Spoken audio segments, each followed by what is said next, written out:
দেব দেবীকে নিয়ে, আল্লাহ আল্লাহ রসুলকে নিয়ে অনেকে গালাগালি করে অনেকে পোস্ট করতে পারে। উত্তেজিত হবেন না। কি করবেন আপনারা? হিন্দু মুসলমান নির্বিশেষে থানায় গিয়ে তার বিরুদ্ধে কমপ্লেন করবেন। সবাইকে যেতে হবে না, গ্রামের 8-10টা হিন্দু মুসলমান 200 একসাথে নিয়ে যাবেন, গিয়ে করবেন। দেখ, আপনার যদি নজরে পড়ে কোনো দেবীর নামে গাল দিয়েছে, আপনাকে আগে বেরোতে হবে। আপনার যদি নজরে পড়ে পুরো আল্লাহ বা রসুলের নামে গাল দিয়েছে, আপনি আগে বেরোবেন।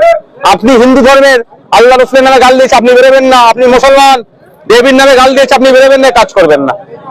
আপনারা কে ওই পাড়ার ছেলে ওর পাড়ায় যাবো, ওর বাড়ি গিয়ে ঘেরাও করবে, কাজ করবেন না। এটা করলে দাঙ্গা লেগে যাবে। দাঙ্গা লাগলে ক্ষতি কার হবে? গরিব মানুষের হবে। লাভ কার হবে? রাজনৈতিক নেতাদের। আপনারা যদি আপনার ক্ষতি করে রাজনৈতিক নেতাদের ভালো করতে চান, তাহলে করুন, আর কিচ্ছু বলার নেই। মাথায় থাকবে তো? ওই করলে হবে না। ভোট আসছে, এই বসিরহাটের মাটিতে হয়েছে, ক্ষতি কার হয়েছিল? তোমাদের গরিব মানুষদের হয়েছিল। খবরে করেছিলাম তো, কি হলো? যে একজন মুরগি বিক্রি করে ফিরছিল, তা সে আক্রান্ত হয়ে গেছিল, সে হিন্দু ধর্মের। আর তাকে আর একজন আক্রান্ত হয়েছে, তার আবার সেলাইনে এটা ওই অ্যাম্বুলেন্স একটা মুসলমান লোক ধরে নিয়ে গেছে কলকাতা পর্যন্ত। তারা কি মারপিট করতে চেয়েছিল? মারপিট করে কারা? রাজনৈতিক কারবারিরা। কিসের জন্য? ভোট তাদের বাড়ানোর জন্য।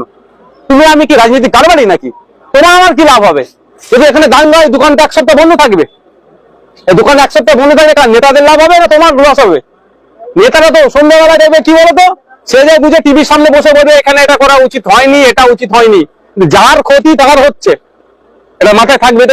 এটা রাখবেন মাথায় ভাই। উত্তেজনা ছড়ানোর চেষ্টা করবে কেউ করবেন না। পুলিশ ভাইদের সহযোগিতা নেবেন।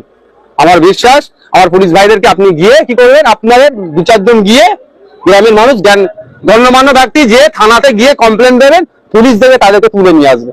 আর যদি না পুলিশ তুলে নিয়ে আসে, আমি আপনাদের ছোট ভাই, আমার কাছে আপনারা কাগজটা পাঠাবেন। আমার দায়িত্বকে কিভাবে তুলে নিয়ে আসা, আইনের মাধ্যমে। আমিও আসবো না তুলতে। ঠিক আছে? সব ভালো থাকবেন।